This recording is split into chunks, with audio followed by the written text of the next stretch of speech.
Hi there, you're watching Dukascopy TV. Viewers, as promised, Rene Philippe is back with us in the studio, and today we're talking about FATCA. Rene, welcome back. Thank you very much for your invitation, Monica. It's lovely to see you again. Now, first of all, take us through the basics. What is FATCA? Okay, it's simple. Up to now, a US taxpayer who had foreign income have to declare it by themselves. Obviously, a lot of them did not. So the US government created a new weapon against tax evasion, which is called FATCA. FATCA means Foreign Account Tax Compliance. It doesn't ring a bell. Put it this way, the IRS has joined the dark side of the force, and the IRS has built a dark star.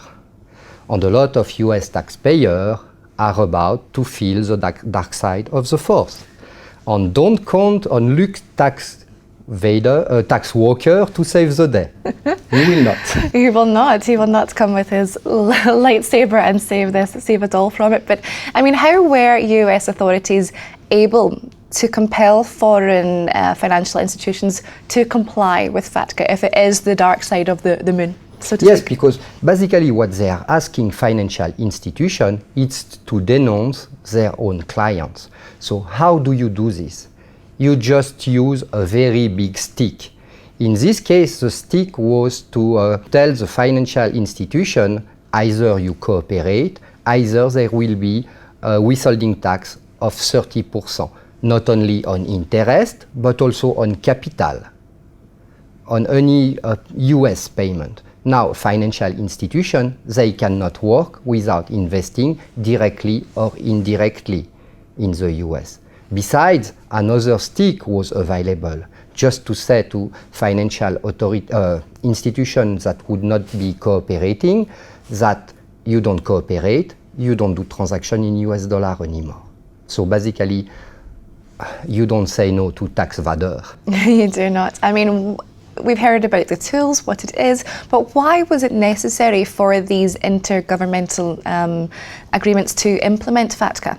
Because basically one of the problems is this. You can compel financial institutions to provide information, but the problem for the financial institution is that all countries have law on data protection and bank secrecy. So if the financial institution provides the information and denounce its clients, then it would have been violating local law. So the agreement were necessary. And one of the things which is extraordinary with FATCA is that basically in less than 2 years, you have now 111 agreements on the making. 10 has already been signed on force. 60 are not yet complete but deemed in force. 11 are being negotiated, and 30 are signed but are waiting ratification. So already 111 countries have bent their knees. Wow, okay, that's quite a huge number. Now, previously you were telling us about these tax exchange information agreements. How do they compare? Which is more efficient? Is it FATCA? FATCA, because for two reasons. FATCA, it's automatic exchange of information. The burden of providing the information is on the financial institution. Tax information agreements were not working because no automatic exchange of agreement, the burden on the tax administration. Okay, now this automatic exchange is something which has got quite a lot of people quite afraid and very nervous. Is it possible to avoid FATCA at all? I mean, it's far more easy to comply with FATCA than to try to avoid it, especially with 111 countries already into the game. Okay, so but what can you refuse to stick to the kind of relevant forms that you have to fill in? How do you go about it? Alors, technically with FATCA, now the banks are asking US taxpayers to sign a form which is called a W-9. Okay, and this form contains information about ID, tax information number, and all relevant information about the taxpayer, plus then the bank will have to send a package including this form on the relevant financial information. So you can refuse to sign the form. But if you don't have an account, you will not have one. If you have one, the bank may tell you, okay, you refuse to sign the form, we freeze the account and we apply the 30% withholding tax. Okay, that doesn't sound very good either, but when it comes down to it, the nitty-gritty, is FATCA actually fair? No, I don't think so. Stupid case. A US teacher is going to teach foreign language in a foreign school in Thailand. He will get a salary like $1,000 per month. Now this guy will have to open a bank account in Thailand to receive his salary. Okay? He will have to pay a qualified attorney, one which is qualified to file his US tax. It will cost him like $3,000, $4,000. So it's not fair to him. Another example, you don't declare your foreign account, it's a $10,000 fine. You don't declare it after having received a notification from the IRS, it's another fine of $50,000. You have $51,000 in your account.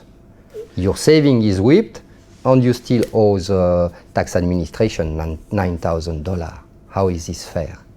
It sounds like messy territory for sure, but you mentioned the lawyer fees. Should one really be contacting or seeing a lawyer when they're trying to deal with FATCA?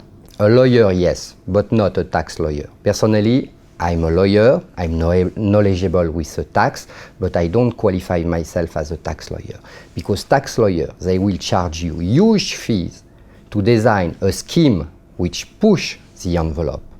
And when the tax administration catch up, they will charge you huge fee to defend you, knowing that it's already a losing battle. So with FATCA, honestly, you comply, it's better than not. Yeah, it sounds like the lesser of two evils. But what's next, Rene? What can we look forward to? Alors, there is a lawyer in the US which is actually very good. He was the one which actually put down all the financial contribution laws. And this lawyer, which name is Jim Boop, will be actually filing a case against FATCA, that FATCA is not constitutional and so on. And he may have a case and he may win, but the problem is the damage will have been done already. Well, we're finishing on a bit of a bleak note there, Rene, but thank you so much for coming in and shedding some light on this and putting it all into digestible chunks, whether it's, Star Wars anecdotes or whatever. It's been a pleasure. Thank you. My pleasure also to come. Thank you. Bye-bye. Okay, well, that's all from Rene and myself for the moment, but there's plenty more coming your way on Dukascopy TV, so make sure you keep on clicking back. Goodbye for now.